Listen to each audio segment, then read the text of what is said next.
où il nous a amenés jusqu'ici. Mon nom c'est Frère Jean-Claude. Le modérateur a manqué de me présenter. Je pense que je suis toujours au niveau, on doit toujours me présenter. Plusieurs d'entre nous ne me connaissent pas toujours. Amen. Ok, je travaille en collaboration avec les pasteurs Cédric. J'ai conduit l'église de là, en son absence. On va situer ça.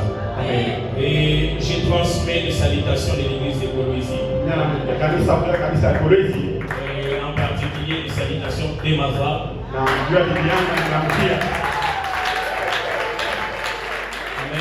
Amen. Et n'oublie pas toujours ses sources. Chaque fois qu'elle prie, elle pense toujours à Cap Lubumbashi. Vous avez quelqu'un qui intercède pour vous de l'autre côté. Que Dieu vous bénisse abondamment. Que Dieu bénisse aussi les pasteurs Cédric qui nous a permis de venir encore nous tenir devant vous. Je suis fier de travailler avec les pasteurs Cédric. C'est pour moi une grâce et une faveur. Et ce n'est pas donné à tous les pères spirituels. Ils donnent toujours accès à leurs fils spirituels, surtout pendant des temps de séminaire où chacun de nous cherche la visibilité. On va situer ça. Et il est fait chaque fois que Dieu bénisse le pasteur Cédric. Je crois que c'est non seulement un privilège, mais aussi une responsabilité pour nous. Et aussi un grand enseignement pour que nous fassions de même pour ceux que nous conduisons. Sans pour autant tarder, nous allons nous lever. Nous allons lire 1 Samuel chapitre 1, verset 1 jusqu'à 20. On va lire les 4 premiers versets, nous allons nous asseoir et les restes, on va continuer à lire, les restes des personnes vont s'asseoir. 1 Samuel chapitre 1, le verset 1 à 20, nous lisons au nom de Jésus. Amen. Il y avait un homme de Ramathaïm, Sophie. Pourquoi on doit pour Ramathaïm, Sophie? De la montagne d'Ephraïm, nommé Elkana, fils de Jéroam, fils d'Eliou, fils de Tohu, fils de Tsouf, fils d'Ephratien. Il y avait 2 femmes dont l'une s'appelait Anne et l'autre Pénina. Pénina avait des enfants, mais Anne n'en avait point. Chaque année, cet homme montait de sa ville à Silo pour se prosterner devant l'Éternel des armées et pour lui offrir des sacrifices. Là se trouvaient les 2 fils d'Élie, Ophni et Phiné, sacrificateurs de l'Éternel. Les jours où Elkana offrait son sacrifice, il donnait des portions à Pénina, sa femme, et à tous ses fils, et à tous les fils et à toutes les filles qu'il avait d'elle. Mais il donnait à Anne une portion double, car il aimait Anne que l'Éternel avait rendue stérile. Sa rivale lui prodiguait des mortifications pour les porter à s'irriter de ce que l'Éternel avait rendu stérile. Et toutes les années, il en était ainsi. Chaque fois qu'Anne montait à la maison de l'Éternel, Pénina la mortifiait de la même manière. Alors elle plairait et ne mangeait point. On peut s'asseoir et on va continuer. Elkana, son mari, lui disait: Anne, pourquoi pleures-tu et ne manges-tu pas? Pourquoi ton cœur est-il attristé? Est-ce que je ne vaux pas pour toi mieux que 2 fils, 6 fils? Shistahili kumbele yako kupita watoto 10. Anne se leva. Anne akashimama. Après qu'elle eut mangé et bu à Silo, les sacrificateurs Élie étaient assis sur un siège près de l'un des poteaux du temple de l'Éternel. Et l'amertume dans l'âme, elle pria l'Éternel et versa des pleurs. Elle fit un vœu en disant: Éternel des armées, si tu daignes regarder l'affliction de ta servante, si tu te souviens de moi et n'oublie point ta servante, et si tu donnes à ta servante un enfant mâle, je le consacrerai à l'Éternel pour tout le jour de sa vie, et le rasoir ne passera point sur sa tête. Comme elle restait longtemps en prière devant l'Éternel, Élie observa sa bouche. Anne parlait dans son cœur et faisait que remuer les lèvres. Mais on n'entendait point sa voix. Élie pensant qu'elle était ivre et lui dit: jusqu'à quand seras-tu dans l'ivresse? Fais passer ton vin. Anne répondit: non, mon Seigneur, je suis une femme qui souffre en son cœur, et je n'ai bu ni vin, ni boisson enivrante. Mais je répandais mon âme devant l'Éternel. Ne prends pas ta servante pour une femme pervertie, car c'est l'excès de ma douleur et de mon chagrin qui m'a fait pleurer jusqu'à présent. Élie reprit la parole et dit: va en paix, et que le Dieu d'Israël exauce ta prière. Et que le Dieu d'Israël exauce la prière que tu lui as adressée.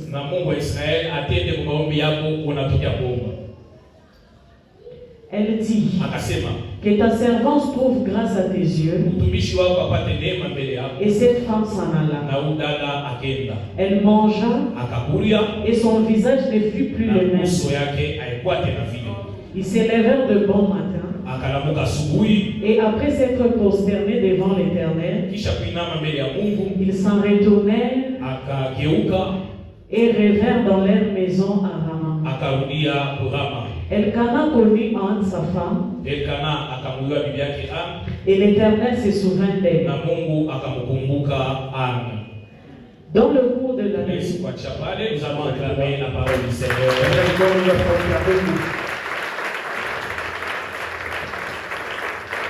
Amen. Notre thème ce matin, 4 leçons que la vie ou le parcours de Anne nous enseigne. 4 leçons que la vie ou le parcours de Anne nous enseigne. L'histoire qu'on vient de nous lire dans le Samuel nous relate l'histoire d'une certaine femme qui vivait dans un couple polygamique. Et son mari était Elkana, sa rivale était Pénina.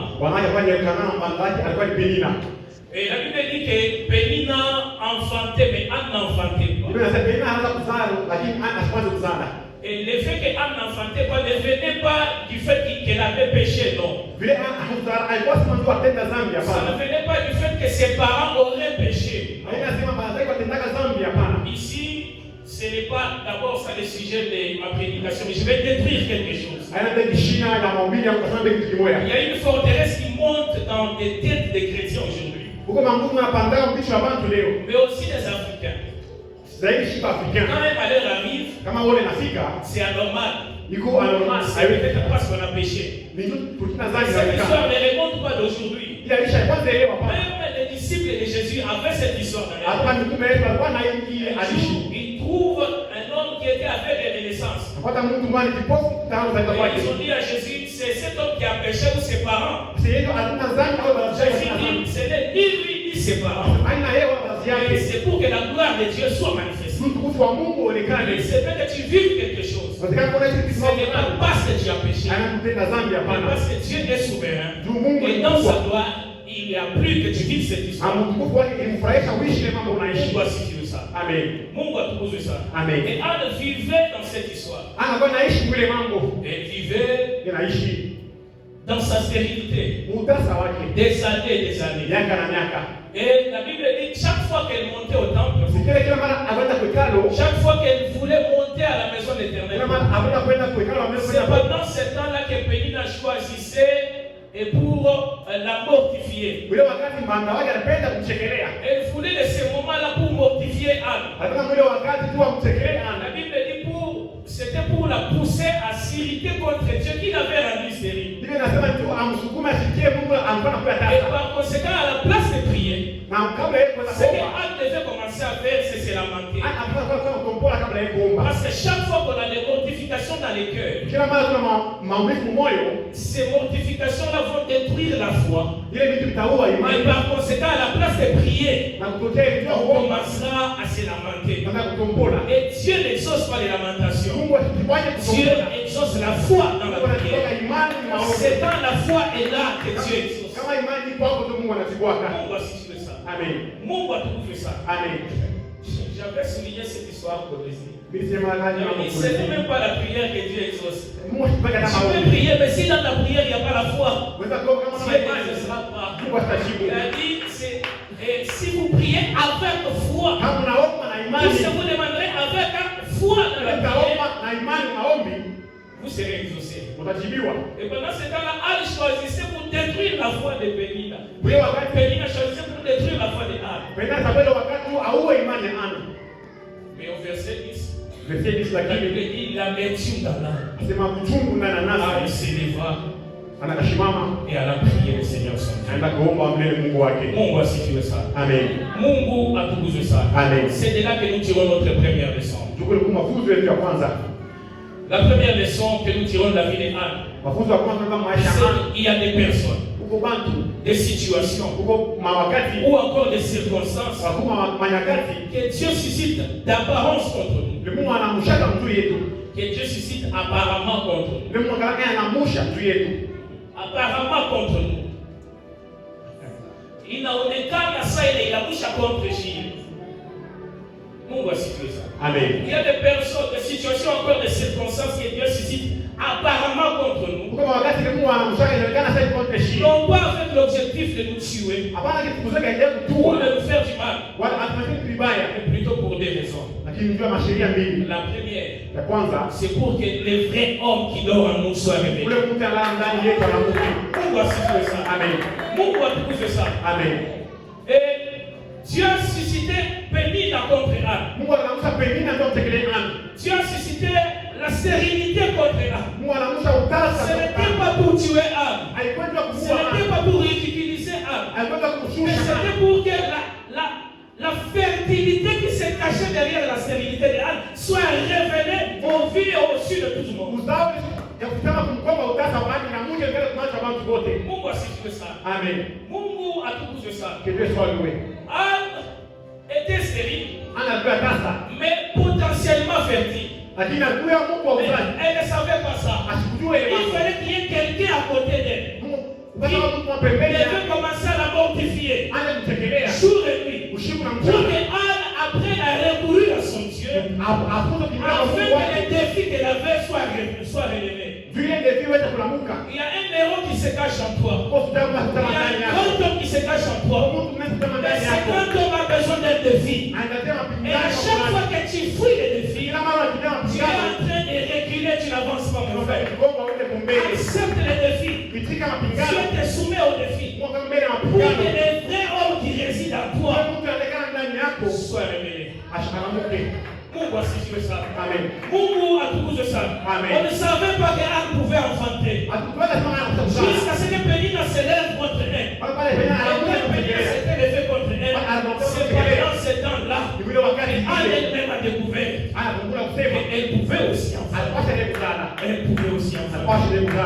voici ça. Amen. Il y a un grand homme qui se cache en toi. Kwa Mungu mnene Et afanya ce ndani grand yako. homme-là Na ule mtu ule a besoin de grands défis. anataka mapingano A milele. besoin de grands défis. Anataka mapingano Il a milele. besoin de grands défis. Anataka mapingano Dieu milele. est en train de préparer dans 1 Samuel chapitre 17 son roi, son champion. Mungu anatayarisha maisha kiseti mfalme wake. Il est préparé depuis tout ce temps. Mungu wakati anamtayarisha. Il a tué les lions. Anaomba Il simba. a tué l'ours. Anaomba ursu. Personne ne savait. Hakuna mtu alijua ile mambo. Jusqu'à ce que Dieu s'est dit, ok, Wale Mungu asema je vais maintenant révéler mon champion. Kana mtu sasa Mais il mpewa. a suscité contre lui Goliath. Anamshia Goliath. Pendant 40 jours, Wakati Goliath s'était levé contre Israël. alikuwa mtu wa Et Israeli. personne d'entre les enfants d'Israël Hakuna mtu ne Mwisraeli. s'était levé pour combattre Goliath. Ashaka Parce kumbasha que Goliath. Goliath n'était pas un ennemi, un adversaire de tout Israël. Ashukua Il adui. avait son adversaire qui était caché quelque Alikuwa part. na adui alikuwa Et il kwa attendait ce grand défi pour être révélé. Alikuwa anapigana na shibale. Tout le monde a su à partir de ce jour-là que même quelqu'un de petite taille peut terrasser quelqu'un d'autre de grande taille. Pourquoi c'est ça?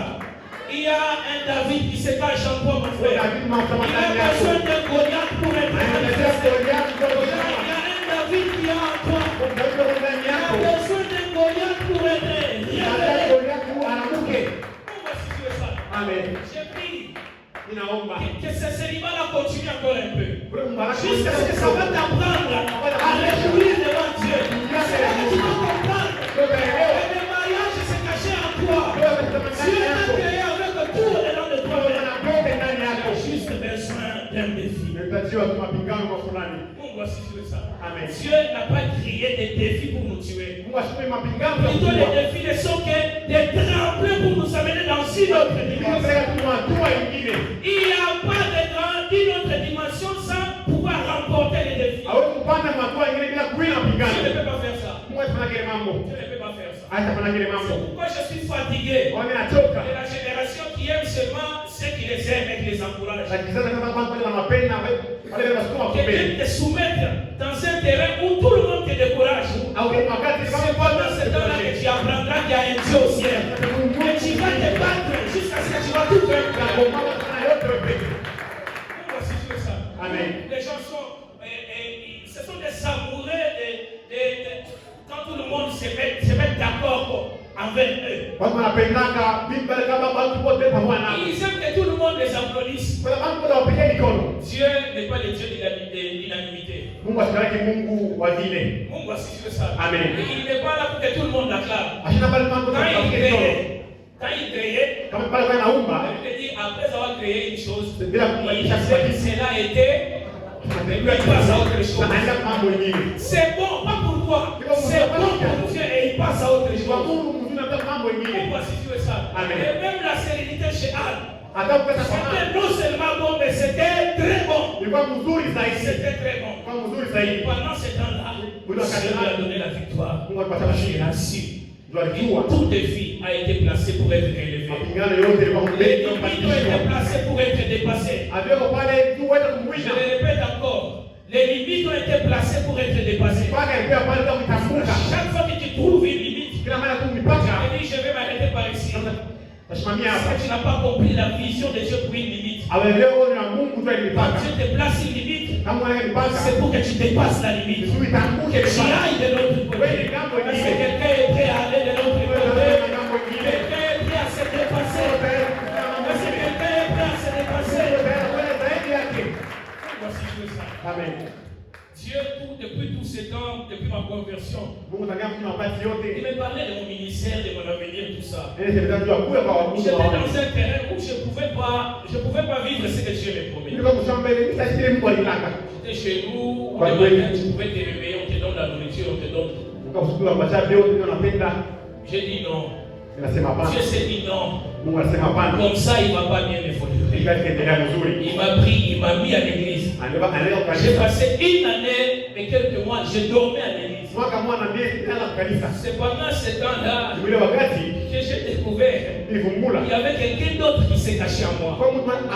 Je pouvais tout ce temps prier, passer 4 heures en prière, mais avec 2 heures de prière.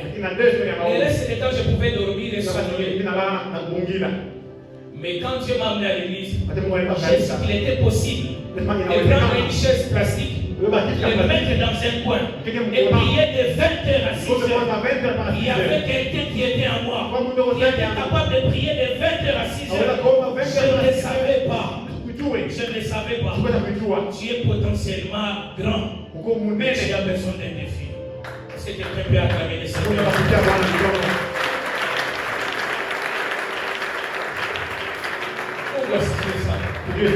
Dans Juge chapitre 6, les versets 11 à 14, il y a un autre héros, mais qui ne savait pas qu'il était héros. Il ne savait pas qu'il était héros.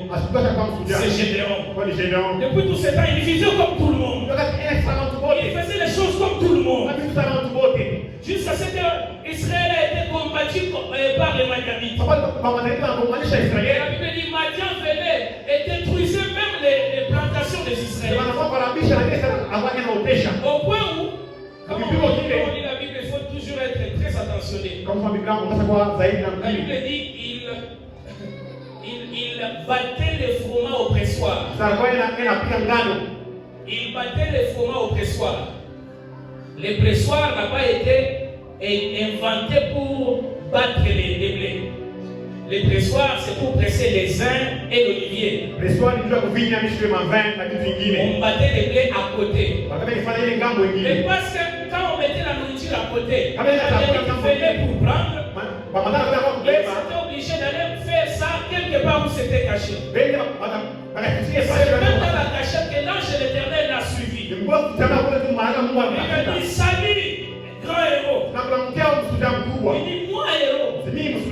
Mais comment les Madianites nous battent? Il ne pouvait toujours pas comprendre qu'il était héros. Jusqu'à ce que Dieu l'a fait descendre dans un terrain de combat. Et avec un petit nombre de militaires, il a su terrasser toute l'armée de Madianites. C'est là qu'il a compris qu'il n'était pas seulement petit, il était potentiellement grand. S'il est potentiellement commerçant, tu as besoin de vaincre certains défis. Tu es potentiellement banquier, mais tu as besoin de vaincre certains défis. Mais Dieu place encore des défis devant nous. Et quand nous allons les vaincre, une autre dimension nous attend. Car je lève mon main, je déclare que le défi s'élève. Mais celui qui est avec vous est plus puissant que celui qui est dans le monde. Et il va vous donner de vaincre les défis. Vous allez construire, pas par vos propres efforts, mais par les moyens de Dieu. La Bible déclare, donner l'argent à partir de l'Éternel. Et quand on reconstruisait le temple de Dieu, Dieu a dit à Zorobabel, je vais ébranler les nations. Les richesses des nations viendront vers vous. Dieu est en train d'ébranler des poches. Dieu est en train de bouger des poches. Et l'argent est en train de venir. Vous avez construit, et on verra la gloire de Dieu. Que Dieu vous bénisse à vous. Que le Seigneur vous bénisse à vous.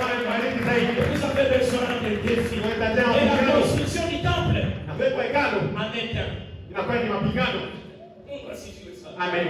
Mungu atukuzwe sana. Amen. La première des raisons, Sheria ya kwanza, pour que l'homme caché en nous soit mtu révélé. akasema ndani yetu Et anamuke. la deuxième des raisons, Sheria ya c'est pili, pour que nous les connaissions. tuijue tena mfano Quand mwingine. Dieu te suscite des défis, Kama mwanamsha mapingano, te suscite des problèmes, anamusha mambo, te suscite des situations compliquées, anamusha mambo ya nguvu. c'est aussi pour que tu les connaisses au début. Umjue tena mfano C'est mwingine. aussi pour que tu les connaisses autrement. Umjue mfano mwingine.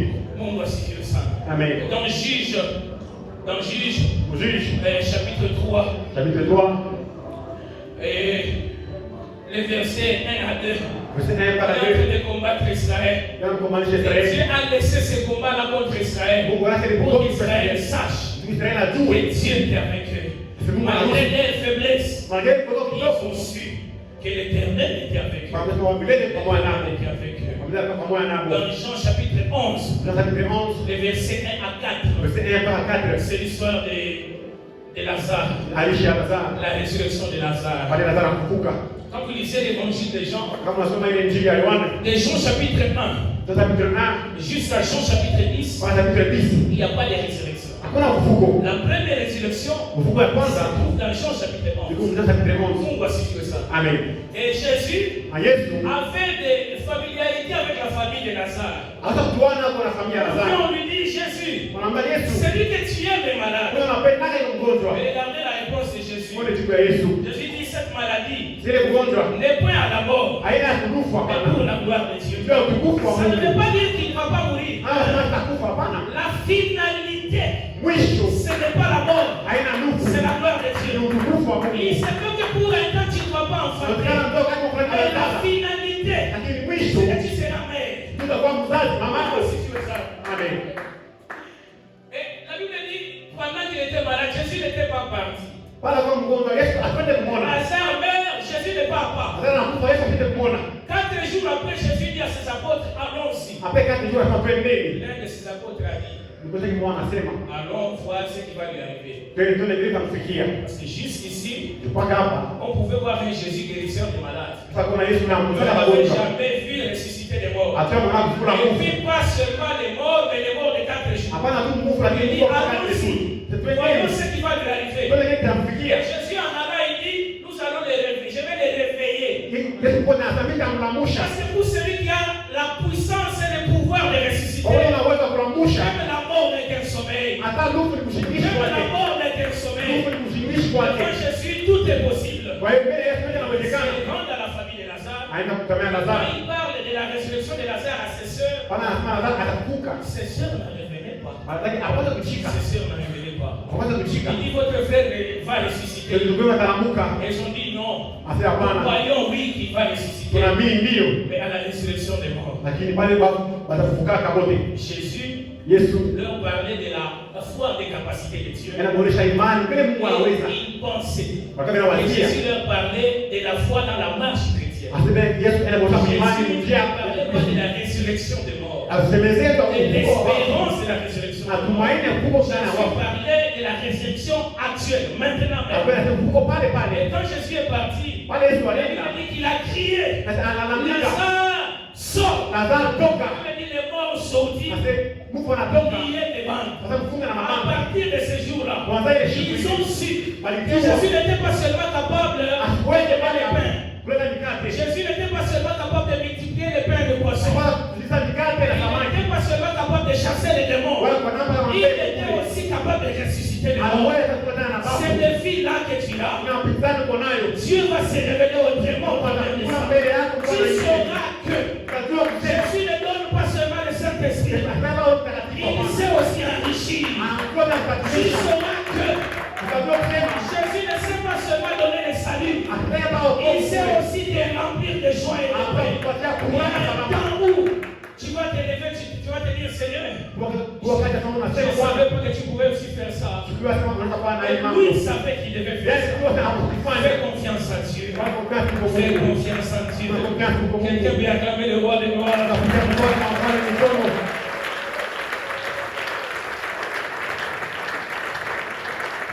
Voici sur ça. Que Dieu soit loué. Depuis Genèse chapitre 1 Tangia Genèse chapitre 1 jusqu'à Genèse chapitre 12, mpaka Genèse chapitre 12. d'ailleurs jusqu'à Genèse chapitre 21, Genèse chapitre 21. on n'avait jamais vu une maman qui a dépassé l'âge de la fertilité mettre au monde. Ataona kama mambo yanapita wakati ya kuzala kuweza kuzala. Depuis tous ces temps, Tangia ile wakati la yote. Bible ne nous en parle pas.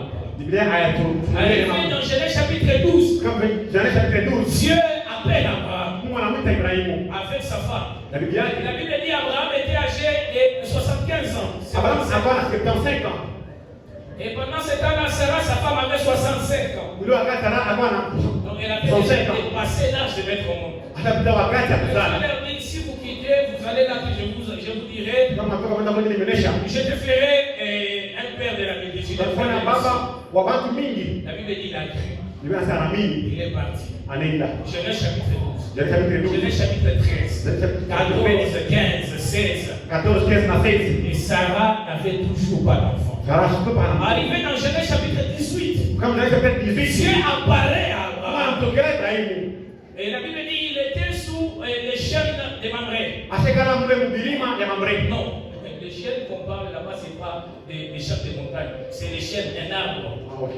Amen. Amen. Donc les chaînes là-bas, ce n'est pas C-H-A-I, accent circonflexe L-E, non. Chaînes là-bas, c'est les chaînes d'un arbre. Amen. Amen. Mungu asifiwe ça. Amen. Et il était assis là-bas. Ashekala pale. Et 3 personnes sont apparues à Watu Abraham. mmoja anamtokea Dans Abraham. la Bible, il y avait Dieu Sema katika kwa Mungu. et 2 anges avec lui. C'est Genèse 19 qui nous en parle aussi. Et comme tu as parlé de la naissance d'un enfant qui devait venir à Abraham, Sarah était dans l'attente.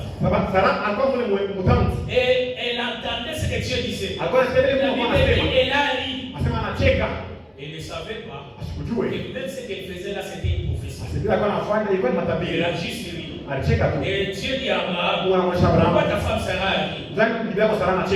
Et Sarah a dit, non, je n'ai pas ri. Dieu a dit, est-ce qu'il y a-t-il quelque chose qui soit détournant de la part de l'Éternel?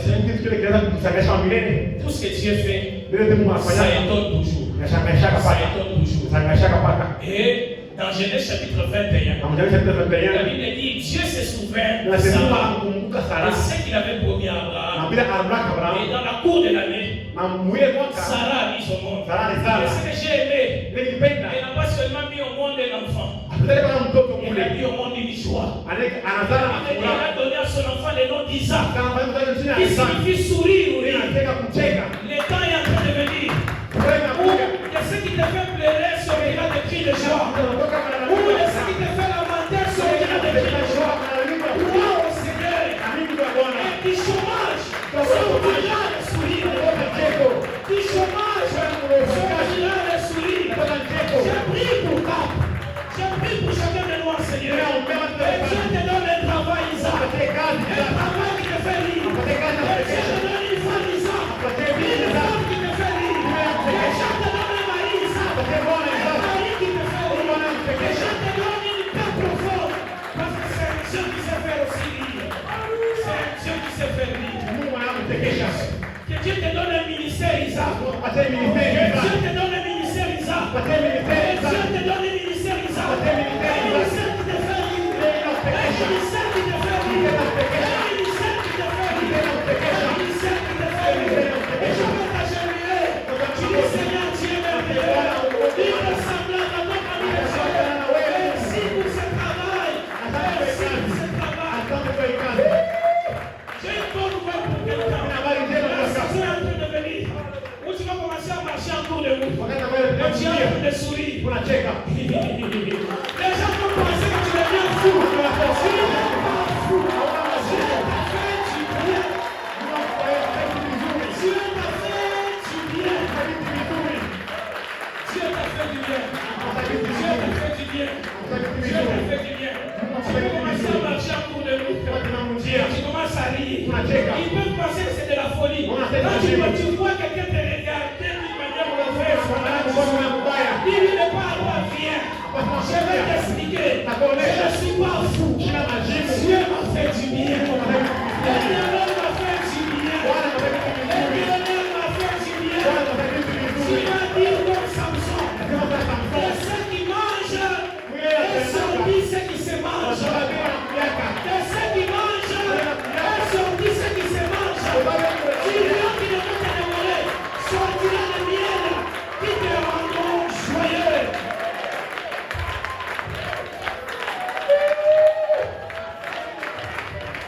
Gloire au Seigneur. Gloire au Seigneur. Jésus est vivant. Jésus est vivant. Sarah n'a pas eu seulement un enfant. Sarah a eu le sourire. Sarah a eu le sourire. Elle a eu une consolation. Vous savez quoi? Vous savez quoi? Avant que Sarah ne puisse mettre au monde, Dieu avait changé le nom de son mari. Son mari s'appelait Abraham. Abraham signifie père élevé. C'est avec raison parce qu'il était très riche. Il n'est plus Abraham. Il devient Abraham. Père de la multitude. Il était père de la multitude. Mais il n'avait aucun enfant. Les gens qui le voyaient étaient en train de rire de lui. C'est un papa qui n'a pas d'enfant et qui s'appelle père de la multitude.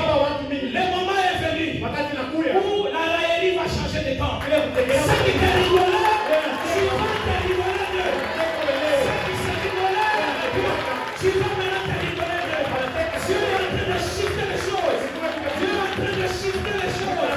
Dieu est en train de balancer les choses. Ça va tourner à ta faveur. Ça va tourner à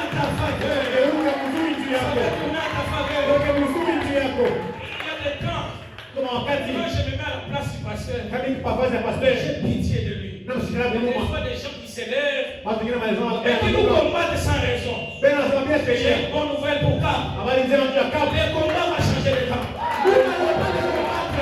Le ciel va se lever pour nous. Nous n'allons pas les combattre. Le ciel va se lever dans notre faveur.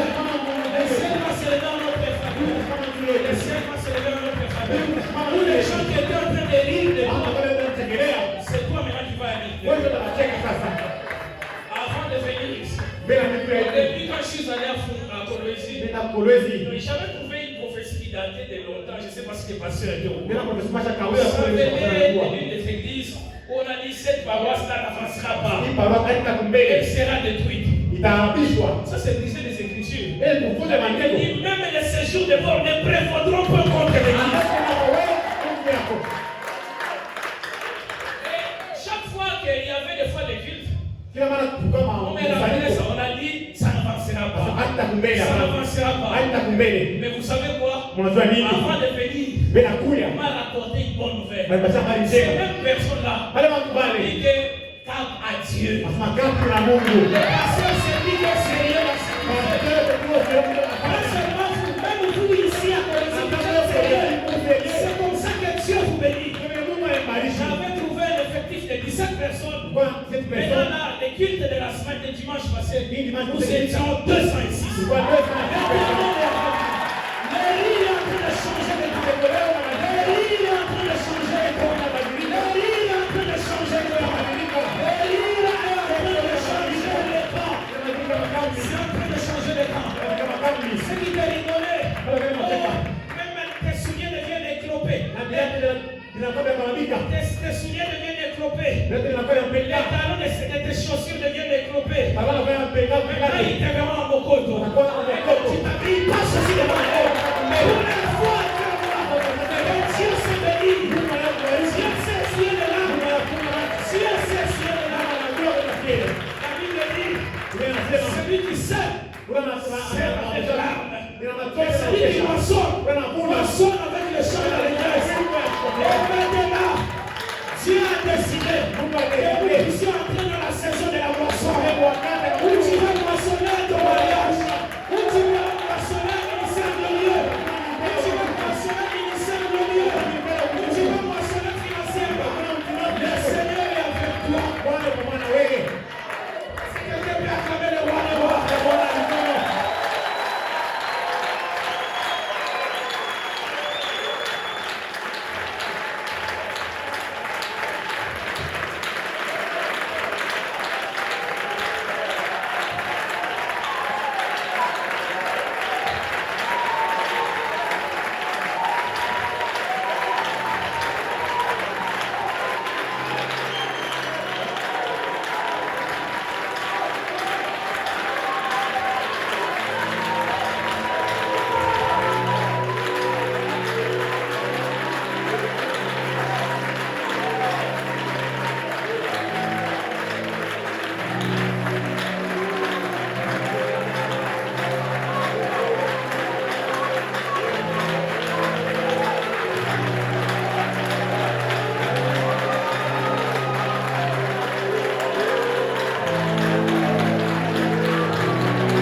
Misri. Sous des grands miracles et prodiges. Mishahara minene na Mais ils arrivent marafika à la mer Rouge. mbele ya bahari nyekundu. Ils rencontrent un défi. Anapata mapigano Un défi voulu par Dieu. mapigano ya Mungu Il est allé par un court chemin. atakwenda kunjia Dieu a mfupi. décidé qu'il passe par le chemin le plus long où se trouvait la mer Rouge. Apata kwenda kunjia mrefu kutoka bahari nyekundu. À leur côté se trouvait les ciels des montagnes qu'on appelle Pi-Hahiroth. Sibei kulikuwa milima ile na pia Herod. Et pendant ce temps-là, Mwile wakati Israël ne savait pas quoi faire. tena sitafanya nini? Moïse, Musa qui connaissait son Dieu, kutoka Mungu wake anasema gardez votre silence. mkale kimya. Les Égyptiens que vous voyez aujourd'hui, Hapa kwa vous Mungu ne naona les leo. verrez plus jamais. Naona kama Vous ne les verrez plus jamais. naona tena. Et l'Éternel a fait quoi? Bwana anafanya nini? Il a frayé un chemin Anapasua njia. au milieu de la mer Rouge. Katika bahari nyekundu. Dans cette même stérilité, Mwile integrite. va s'effrayer le chemin de la fertilité. Kumbuka ya uzazi. Dans cette même stérilité, Mwile utasa va yako. s'effrayer un chemin de la fertilité. Njia uzazi. Un chemin en train de s'effrayer même dans les Njia déserts. inakumbuka. Un chemin en train de s'effrayer même dans les rocs. Hata kule aone kitu ya kuta njia natoka hapo. J'aime comment ma belle famille, Napenda sana jamaa bako yangu. j'aime comment ma belle famille appelle Dieu. Vile wanamtaka Mungu. Il les surnomme par Dangila. Wanampaka njia, nasema anapasua njia. Même dans les rocs, il peut te frayer un chemin. Il peut te frayer un chemin. Même quand on te dit c'est difficile, mets tes mains en poche. Dis je connais, je sais à qui je crois. Il est capable de frayer un chemin même ici. Anapasua njia. Il est capable de frayer un chemin même ici. Quand c'est difficile, Hata hivyo Mungu ce n'est pas plus difficile que Dieu. haina nguvu Dieu zaidi ya est tellement Mungu. difficile que ton Maana problème. zaidi Il va relever les défis.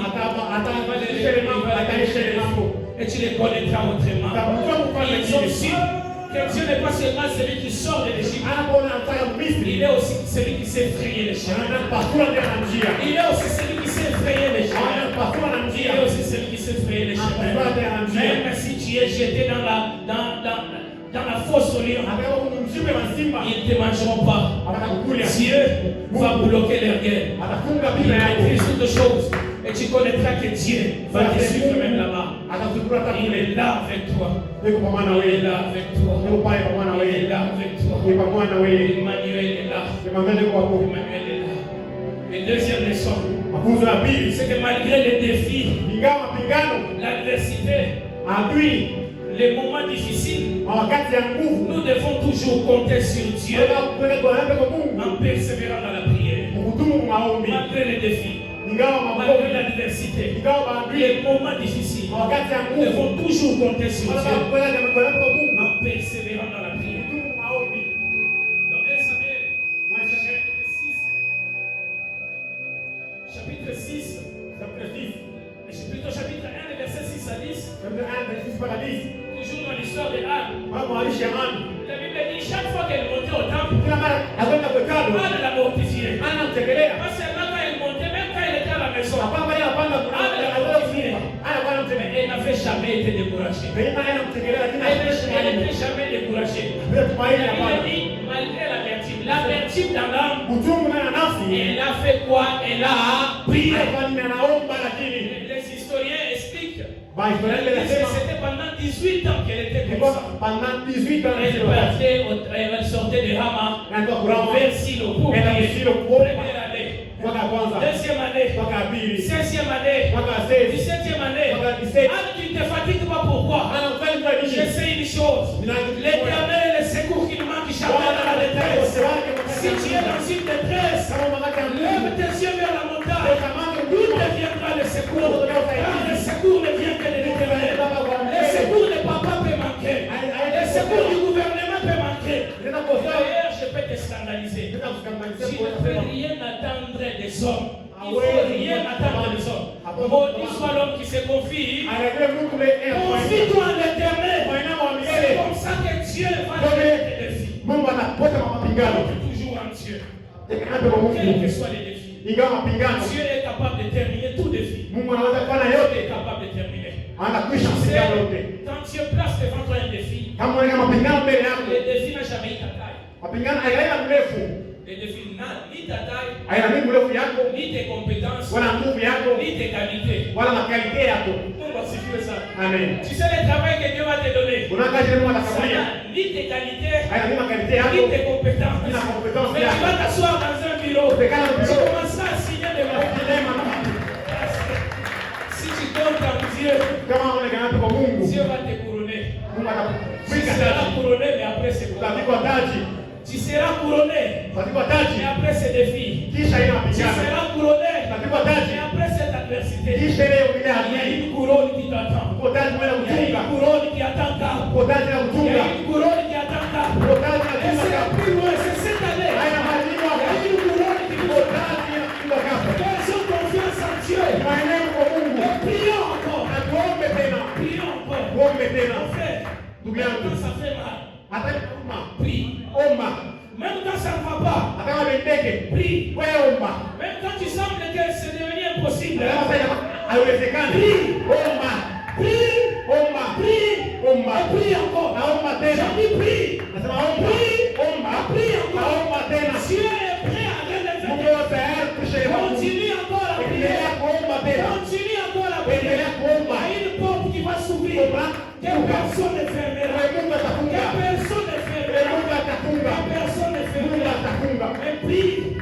Et prie encore. Quand tu sens que tu es fatigué, continue à prier. C'est que j'ai vu avec Anne. Elle a commencé à prier. Elle parlait. Après un certain moment, elle est devenue fatiguée. La Bible dit qu'elle faisait qu'elle si français n'a français naisha. Même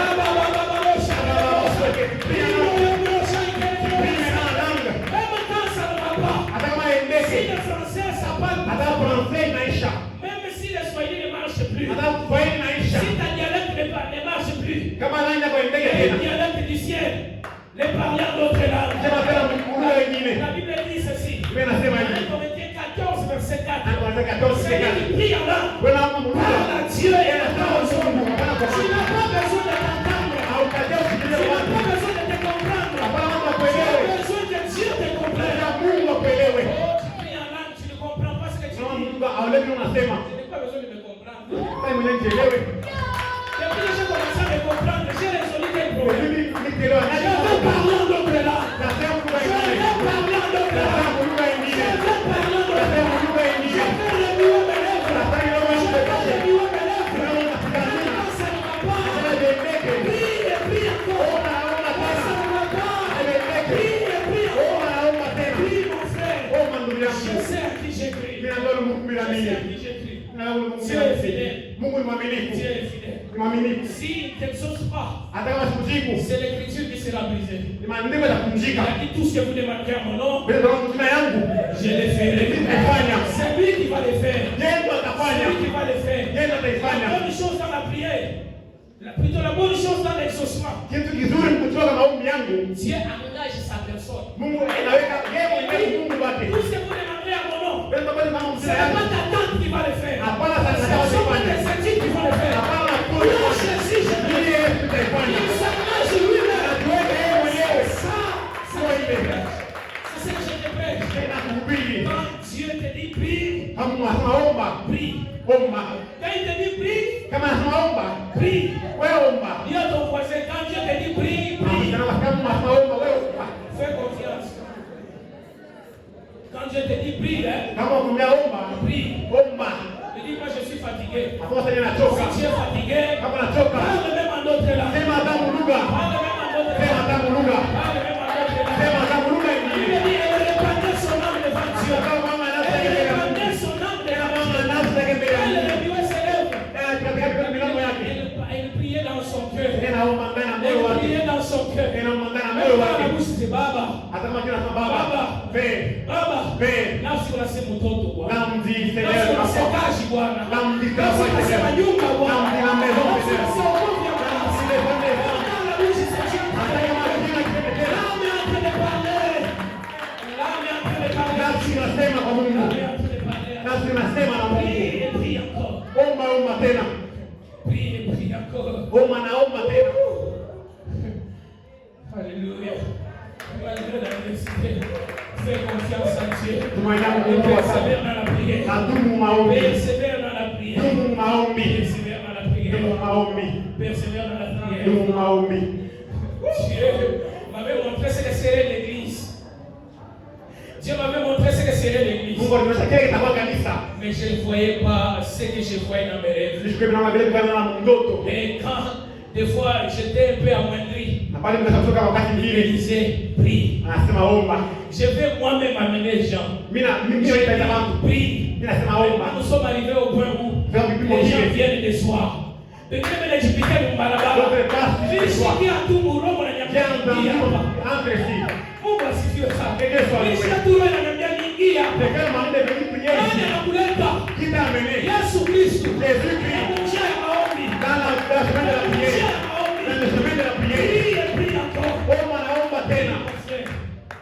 l'adversité, persévère dans la prière. Persévère dans la prière. Et quand tu vas prier, ne raconte pas à Dieu des bobards. Les autres ont déjà mis au monde. C'est toujours comme ça. Les gens sont déjà mariés. C'est toujours comme ça. Tu n'es pas tout le monde. Je dis que tu n'es pas tout le monde. Tu n'es pas tout le monde. Tu n'es pas tout le monde. Depuis ta conception, tu n'étais pas dans les chemins de tout le monde. Quand tout le monde était là, avant que ta maman ne tombe grosse, Dieu t'avait démarqué. Il t'avait choisi d'esprit de alors tu n'es pas comme tout le monde. Fais confiance à Dieu et prie encore. Voici ça. Amen. La troisième leçon qui Anne nous enseigne, c'est qu'en priant, nous devons toujours penser aux intérêts de Dieu. Nous devons toujours penser aux intérêts de Dieu. Demande le travail, mais pense aux intérêts de Dieu. Anne a prié, elle a demandé un enfant. Elle a dit donne-moi un enfant. Je l'offrirai en sacrifice. Il me servira toute sa vie. Parce que quand Dieu avait besoin d'un sacrifice, parce que les enfants de lui se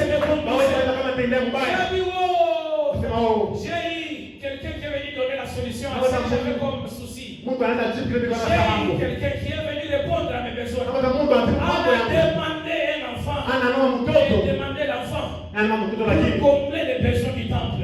Et demande pas le travail pour que ta famille te connaisse. Demande pas le travail pour que les gens du quartier te connaissent. Demande le travail pour que l'œuvre de Dieu avance. Dis à Dieu, Seigneur, donne-moi le travail. La dîme ne manquera pas. La dîme ne manquera pas. Je prendrai en charge tes serviteurs. Je prier. Prier les intérêts de Dieu. Mais toujours les intérêts de Dieu. Mais toujours les intérêts de Dieu. Quel était ton besoin? Est-ce que ça cadre avec les intérêts de Dieu?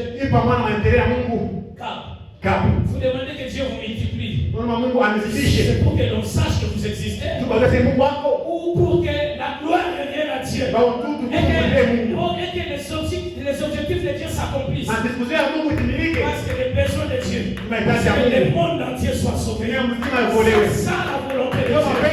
C'est ça la volonté de Dieu. Même si épique, il n'y a pas la vision du salut massif. La vision du salut des milliards de gens. Si vous m'écoutez prier, vous pouvez penser que c'est un aventurier. L'année passée, novembre, décembre, et on a fait les statistiques. Dans le monde entier, on n'était plus 7 milliards. On était déjà 8 milliards. J'ai dit à Dieu, Seigneur, dans les 8 milliards, donne-moi seulement 1 milliard. Que je sauve par toi-même 1 milliard. Le monde est en train de mourir. Sauve par moi-même 1 milliard. Le monde est en train de mourir. Tu reviens bientôt, oui. Mais sauve par moi-même 1 milliard. Demande maintenant tes prières qui est les intérêts de Dieu. Quand je prie, Seigneur, fais avancer mon ministère. Ce n'est pas pour que je sois visible, mais pour que, au travers de moi, Dieu impacte par sa vérité beaucoup nini Mungu hawezi Cela est possible à Dieu. Inawezekana kwa Mungu. Cela est possible à Dieu. Inawezekana kwa Mungu. Demande. Ulomba. Faites prier. Maombi yako. Et là-dedans. Ule ndani. Mets les intérêts de Dieu. Kama intérêt ya Mungu. Mets les intérêts de Weka intérêt ya Dieu. Et Mungu. quand tu mets les intérêts de Dieu, Kama intérêt ya Mungu il va ndani. te donner 7 fois ce que tu demandes. Allah zaidi ya malomba. La Bible dit ceci. Mimi nasema hivi. Comme tu avais donné Anne. Mungu anapatia mtoto. Quand Anne était partie rendre grâce à Dieu, Anamshukuru elle Mungu. faisait des prières d'action de grâce. Alikuwa anafanya maombi na matendo ya Elle shukrani. dit à celle qui était stérile, Kwa wale pia tasa. tu lui as permis d'enfanter 7 fils. Tunamruhusu asali mara 7. Ah, non, comment ça? Anje. Tu n'as que Samuel. Mungu ana Samuel. Oui. Ndio. Samuel faut 7 fils. Samuel Il y a quelque chose qui est en train d'arriver maintenant pour toi. Mungu bibi na pesa. Ça va valoir 7 fois ce que les gens ont eu avant toi. Ça va valoir 7 fois ce que les gens ont eu avant toi. Travail. Mungu Ce atakaza travail-là ile kazi. va rattraper 7 fois le salaire de Samuel. Commencez à travailler avec Kazi ya toi. watu wengine walikuwa mbele yako. Mais dans tes prières, Maombi yako. mets les intérêts de Dieu. Kama intérêt ya Mungu. Souviens-toi toujours Kumbuka paka des intérêts de Dieu. kama intérêt ya Mungu. Israël, pendant qu'Israël était en captivité à Babylone, Bali sasa hapo Babylon mtumwa. les prophètes priaient comme ceci. Bwana Mungu alikuwa anaomba Il hivi. disait, si j'oublie Jérusalem, Kama na sababu que Yerusalemu. ma langue s'attache à mon palais. Ulima yangu, ulimi yangu ibambane kule Si Yesu. tu fais ça. Amen. Si j'oublie Jérusalem, Kama na sababu Yerusalemu. que ma langue s'attache à mon palais. Ulimi yangu yambane yule ya kilo. Il pouvait demander la malédiction sur lui-même. Ah, S'il ah, avait oublié la Jérusalem de l'Éternel. Yerusalemu ya Et la Mungu. Jérusalem de l'Éternel, c'est son église. Yerusalemu ya Mungu ni N'oublie kanisa. jamais l'église ici. Hapana kusahau kanisa ya N'oublie Bwana. jamais l'église ici. Hapana kusahau kanisa ya Bwana. Oui, mais dans les intérêts de Dieu. Omba kama intérêt ya Mungu. Oui, mais dans les intérêts. Omba lakini kama intérêt ya Si tu Mungu. veux ça, demande que tu aies beaucoup d'enfants. Donc, Et que ce soit des serviteurs de l'Éternel. Des gens qui vont servir Dieu. Des gens qui vont servir Dieu. Tunatumikia On Mungu. en a marre Tunachoka de cette histoire. Oh non. na ile mambo. Les enfants des serviteurs de Dieu On sont doit toucher à Mungu. toujours des voyous. Ila mavoyo. Et une saison est en train de venir. Oh, nous n'allons pas mettre au monde des Watani voyous. makuu hawatazala Nous n'allons mavoyo. pas mettre au monde des voyous. Hawatazala mavoyo. Je ne vais pas mettre au monde des voyous. Hawatazala Je mavoyo. ne vais pas mettre au monde des délinquants. Hawatazala Je vais madeleka. mettre au monde des disciples de Sasa Jésus. watumishi ya Yesu. Des gens qui vont servir Dieu. Bana watumikia Mungu. Des gens qui vont servir Dieu. Bana watumikia Maintenant, je Mungu. prie. Kama Je naomba. prie avec les intérêts de Dieu. Naombaka na Je maendeleo ya Mungu. demande.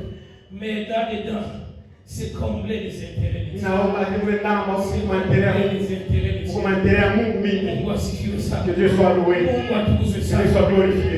Et la dernière des leçons, Mafunzo ya mwisho c'est que quand tu pries kama unaomba et que Dieu t'exauce, na Mungu anakujibu. quand Dieu t'aura exaucé, Pale Mungu atakujibu. n'oublie jamais de rendre grâce. Hapana kusagwa kuweza N'oublie kushukuru. jamais de rendre grâce. Hapana kuweza kusagwa kushukuru. Anne a été exaucée. Anajibiwa maombi Elle yake. a eu Samuel. Anapata Samuel. Elle a eu Samuel. Anapata Samuel. Mais elle ne s'est pas tuée. Ashikale kimya. Elle a composé un chant. Anaandika Elle a wimbo. fait une prière. Anaomba. Elle a rendu grâce. Anashukuru Mungu. Elle a rendu grâce. Anamshukuru Mungu. Que des gens Bantu. à qui Dieu a fait du bien, Wale Mungu afanya vitu mais qui vizuri. se taisent toujours, Pelekana pala kimya. qui ne savent pas témoigner. Abajua kusudia. Vous savez dans quelle façon des fois les dimanches et les dimanches, Kama madimashi où madimashi. les gens ne témoignent pas. Banda basudie. Dieu n'aime pas ça. Mungu asipendake Dieu vile. n'aime pas ça. Asipendake Quand Dieu vile. te fait du bien, Kama ukifanya vitu reviens vizuri. à Dieu. Umrudilie. Seigneur, merci. Bwana asante. J'ai manqué la paix. Niko na kusema Tu m'as salama. donné la paix. Nipa salama. Sois béni et glorifié. Unikiwe utukuzwe. Pourquoi si tu veux ça? Amen. Les gens peuvent se moquer. Watu baya kuchekelea. Et de rendre grâce pour l'argent. Ouais, Toi, pour tu la rends paix, tu là. rends grâce à Dieu pour la paix. Akiwele Je te dis wanakutukuza bien salama. ceci. La paix dépasse l'argent. Salama Tu inapisha peux pesa. avoir l'argent, mais tu n'as pas de paix. Unaweza kuwa na pesa lakini hauna salama. Pourquoi si tu veux ça? Amen. La Bible dit c'est la bénédiction de l'Éternel qui enrichit. Ni baraka mbele kama Et kitu c'est fait kitajirisha. sur d'aucun chagrin. Haipatake na huzuni. Et tu peux avoir la richesse du monde Unaweza kuwa na mtakia ya hii dunia. avec plein de chagrin. Kina huzuni Mais mingi. quand la main de Dieu est sur toi, Kama uko na Mungu la juu yako, paix va tu seras comblé de paix. utazidishwa na La salama. paix va te combler. Salama itakuzidisha. Quand Dieu t'aura exaucé, Wale Bwana kujibu. reviens ici. Rudia hii fasi. Seigneur, Seigneur, merci. Bwana asante. C'est toujours moi le chômeur de la vie. Wewe chômeur. Je suis le chef au Bwana travail. chef mkazi. C'est toujours moi le boité de l'autre Bwana fois. ni kiwete. Maintenant je marche. Sasa C'est natembea. toujours moi qui n'avais rien autrefois. Ule mishikala kitu. Maintenant j'ai presque tout. C'est toujours moi le célibataire de Bwana l'autre ule fois. malaka wale shiku. Maintenant je suis marié. Sasa niko mwenye kuolewa. Maintenant je suis marié. Sasa niko Mungu. pouvez m'aider à acclamer le Seigneur. Sasa pia Bwana Et mikono. ceux qui savent que c'est Dieu, Wale wanaoshukuru walifanya. appelez à acclamer. Atapiga mikono.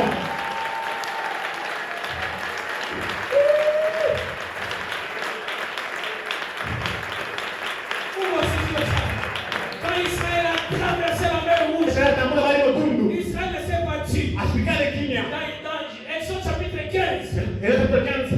Anne, plutôt Marie, Marie. qu'on appelle aussi Myriam, Lota na Miriam. a composé un chant. Anaandika mwimbo. Elle a rendu grâce au Seigneur. Anashukuru Bwana. Oh, toi qui as renversé le cheval et son cavalier, Wewe tu unaangusha as makaburi ya dérassé Bwana. Pharaon. Unaangusha Nous Farao. l'avons vu mourir dans la mer. Nous te rendons grâce et nous te glorifions. Quand Dieu arrive à vaincre tes combats, Tunawina mkomvi. reviens ici et rends grâce à Dieu. Huyo alifanya mashukuru Mungu. Voici ce que ça. Amen. Je vous assure d'une chose. Namaanisha kitu Pendant le kimoja. séminaire, Huyu Dieu seminari va sauver beaucoup de gens. Mungu atakuwa na nafsi mingi. Dieu va sauver beaucoup de gens. Mungu atakuwa na nafsi Je mingi. le déclare et je le répète. Nimetangaza Dieu nikisema va tena. sauver beaucoup de Mungu gens. atakuwa na nafsi Et mingi. après le séminaire, Huyu seminari. faites un sacrifice d'action de grâce au Fanya Seigneur. sacrifice ya sasa Seigneur, hivi. merci. Parce que tu as sauvé les âmes. Tunakuwa na Nous nafsi. te louons, nous t'adorons. Nous te disons infiniment merci. Tu es merveilleux. Il est semblable à toi. Qui pouvait sauver les ivrognes? Qui pouvait sauver les prostituées? Qui pouvait sauver les féticheurs? Si c'est Jésus, nous te rendons grâce. Nous te rendons grâce. Nous te disons infiniment merci. Nous te disons infiniment merci. Asante sana. N'oublie pas Hapana kusahau. de rendre grâce à Dieu. Shukuru Mungu. N'oublie pas de rendre grâce à Shukuru Dieu. Mungu. Tu viens de mettre au monde, Tunazala pas par césarienne. hapana kwa cesarienne. Tu restes avec l'enfant Unabakia na mtoto sans rendre grâce na à Dieu. kushukuru Mungu. Pourquoi tu peux maudire ton enfant? Zani unaweza barani mtoto yako. Passe devant. Pita kumbele. Reconnais la main de Dieu. Jua mkono ya Mungu. Reconnais la main de Dieu. Tambua mkono ya Mungu. L'accouchement par césarienne Kuzala kutoka peut cesarienne. te coûter peut-être 800 ou 600 dollars. Ndio kulomba hata wisa Mais la main de Dieu t'a accompagné. Mkono wa Mungu. Tu as bien enfanté. Unazala mzuri. Passe devant. Pita kumbele. Même si tu n'as rien dans tes poches, dis Seigneur, tu es merveilleux. J'ai mis au monde sans passer par les couteaux. Ah Seigneur, merci. Merci Seigneur. Parce que les bistouris ne vont pas passer par mon ventre. Tu es merveilleux. Tu es merveilleux. Tu es merveilleux. Tu es merveilleux. Que Dieu soit loué. Que Dieu soit glorifié. Voilà. À la fin de la semaine comme ça. Kumwisho wa juma hili. Préparez-nous des chants d'action de grâce. Taishe nyimbo Où atakasho on ne de grâce. parle pas de nos problèmes. Atelezea On dit kweli. Seigneur, merci pour le souffle de vie. Merci parce que tu nous as encore conservés dans les saluts. Ingia tena mkopo. Merci pour tout ça. Et je profite de ces moments-ci Napenda pour ndio rendre ibadati. grâce à Dieu. Nishukuru Mungu. Cette année, Hii mwaka au mois d'avril, Mwezi je Avril. vais réaliser 9 ans avec le Saint-Esprit. itaisha neema na Roho Je vais Mtakatifu. réaliser 9 ans avec le Itaisha Saint-Esprit. neema na Roho Mtakatifu. Je vais réaliser 9 ans avec le Itaisha Saint-Esprit. neema na Roho Mtakatifu. Le Seigneur est merveilleux. Bwana kwa Le mastajabu. Seigneur est merveilleux. Bwana kwa La mastajabu. Bible dit, Biblia ceux inasema qui n'ont pas l'esprit de Christ, Hawana roho ya ils Kristo. n'appartiennent pas. Hawana wake. Je rends grâce à Dieu Nakuza de Mungu. ce qu'il a décidé Bila alipenda. que je lui appartienne parce que Uwezo wake kupitia Roho je lui Mtakatifu. rends infiniment grâce. Asante. Il est merveilleux. Yuko mwema Il zaidi. est merveilleux. Yuko mwema Le zaidi. temps est arrivé. Le temps est arrivé. Wakati nafika. Tu peux regarder ton ami. Mweza kumwona Bwana yako. Tu dis Seigneur, merci pour ce Bwana moment. asante juu ya Bwana. Seigneur, merci pour ce moment. Asante juu ya Tu hili. regardes ta femme. Mwana bibi yako. Dis, Seigneur, merci pour cette femme. Asante juu ya ubibi. Merci. Asante. Si t'étais cette femme, je n'allais pas réussir. Kama wewe Je bénis Dieu. abariki Et Mungu. je rends grâce à Dieu. Ashukuru Mungu. Et je bénis aussi mes beaux-parents Nabariki tena baba. pour ma femme. Nabariki tena watu yangu kwa bibi yangu. Je rendrai toujours grâce pour ma femme. Nashukuru Mungu kwa Je bibi rendrai yangu. toujours grâce pour ma femme. Nashukuru Mungu kwa Je bibi yangu. suis fier de Niko na l'épouser. cheti. Je suis fier de l'épouser. Niko na cheti Je kwa l'entends kuoa. prier pour moi. Kana Je dis, niombea. Seigneur, si tu ne m'avais pas donné tes vies, Kwa kama tu pouvais haukupeke prier vipi. pour moi comme ça. Kama tuniombea Je dis, sana. Seigneur, mais laisse-moi mon mari pour Bwana moi. watu wangu wakuke. Voici Dieu ça. Amen. Seigneur, ne laisse pas mon mari tomber dans les scandales. Hapa mmoja anguke Ne mtu laisse pas ovyo. perdre la foi. Hapa mmoja Sois kutemana. là pour lui. Mkombanie. Donne encore la force de te servir. Tena kwa kumikie. Une femme comme ça, Bibi wa ile. elle est là. Elle Beko est ra, là. beko ra. Elle est là. Beko ra. Mungu asifiwe ça. Amen. Des fois, je la regarde la vie. Mimi namwangalia nasema Pendant qu'elle dort, elle dit Seigneur, merci pour cette belle créature. asante kwa kiumbe kizuri. Merci pour cette belle créature.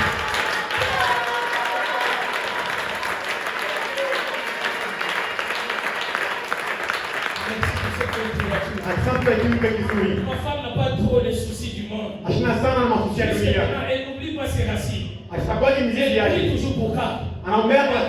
Des fois, elle oublie moi, je viens juste après son pasteur. Elle dit, Seigneur, souviens-toi de mon pasteur. Dans lequel je dis, on va suivre ça. Rends grâce à Dieu. Regarde les enfants. Seigneur, merci pour les enfants. Seigneur, merci pour les enfants. Il ne faut pas regarder tes enfants et puis tu dis, non. Seigneur, merci pour ces gens. Merci maintenant à Chiquille. Il va tout micher à mon nom. Il va tout micher à mon nom. Il va tout micher à mon nom. On va suivre ça. Amen.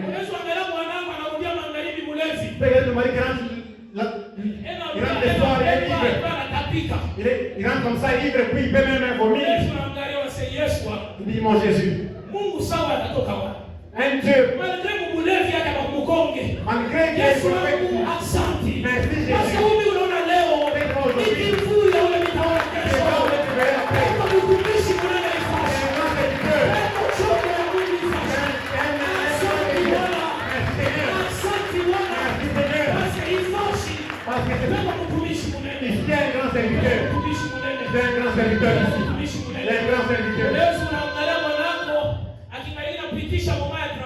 Tu regardes ton mari pendant le moment de transition. Il n'est pas dans le chômage. On appelle un moment de transition. J'attends le travail. Bonjour, monsieur mon patron. Tu dis, Tu ne parles pas d'aujourd'hui. on se met Tu vois demain. on a quelque chose. Dieu va faire de grandes choses. Et tu lui rends grâce au présent. Seigneur, merci. Merci parce que tu les rendras riches. Riches pour l'avancement de ton œuvre. N'oublie pas de rendre grâce. Il y a deux vérités dans les actions de grâce qu'on chute par là. La première vérité dans les actions de grâce. La première vérité dans les actions de grâce, c'est que Dieu aime les actions de grâce. Dieu aime les actions de grâce. Psaume chapitre 50, verset 23. La Bible dit ceci. Celui qui offre pour sacrifice des actions de grâce les glorifie. Et à celui qui veille sur sa voie, je ferai voir le salut de Dieu. Celui qui offre à Dieu des sacrifices comme action de grâce, glorifie Dieu. Dieu aime les actions de grâce. Dieu aime qu'on témoigne de sa fidélité. Dieu aime qu'on proclame ses merveilles. C'est lui qui l'a fait. Il dit, ça a renommé cette accrue par l'accomplissement de ses promesses. Ça a renommé cette accrue par l'accomplissement de ses promesses. Quand Dieu accomplit les choses, témoigne sa fidélité. Dieu n'a pas besoin que tu façonnes un témoignage. Lui-même va te faire, il va te donner un témoignage. Et quand tu témoigneras la gloire, c'est la gloire à lui et à lui. M'aider à rendre des actions de grâce, des acclamations.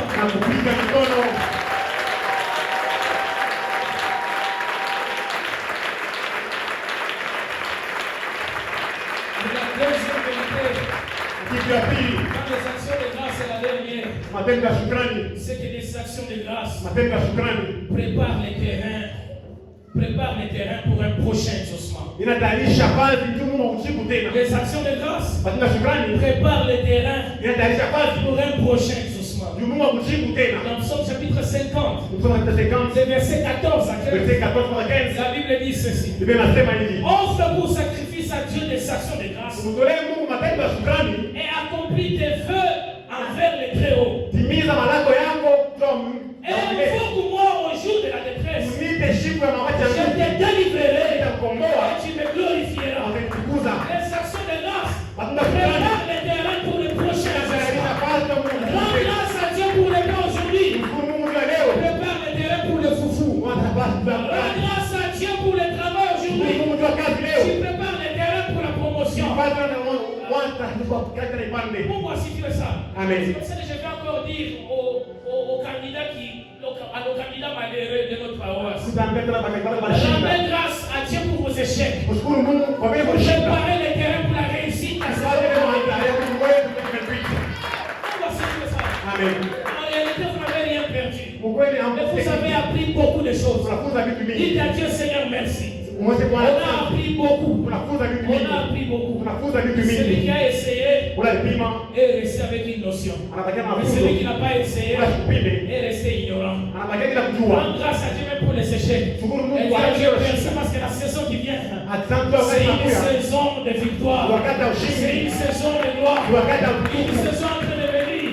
Où nous allons compter 4 et 5 députés en Seigneur. Où nous aurons des députés avec chrétiens. Quelqu'un qui est assoiffé de la politique et aussi assoiffé de la parole de Dieu. Je voyais des frères Eric que j'avais prêché sur Kassambou et j'ai poussé à se faire baptiser dans le Saint-Esprit. Mais aujourd'hui, c'est un prédicateur. Je peux dire à Dieu merci. Seigneur, merci. Une saison peut venir. Nous avons des gens commerçants. Dieu, rendons d'abord grâce pour ceux qui sont aujourd'hui. Dieu aime les actions de grâce. Ça prépare aussi les terrains pour les prochains exaucements. Celui qui a été fidèle dans peu de choses sera aussi fidèle dans beaucoup de choses. Si dans les salaires de $100, vous allez donner au minimum $10 à Dieu, ce n'est pas quand il te donnera un travail de $10,000 et tu lui donneras $1,000. On va suffire ça. Apprends à rendre grâce à Dieu maintenant dans les petites choses. Les grandes choses sont en train de venir. Les grandes choses sont en train de venir. Nous allons nous lever pendant ça. Tu vas dire à Dieu merci pour tout ce qu'il a déjà fait pour toi. Je garde le travail.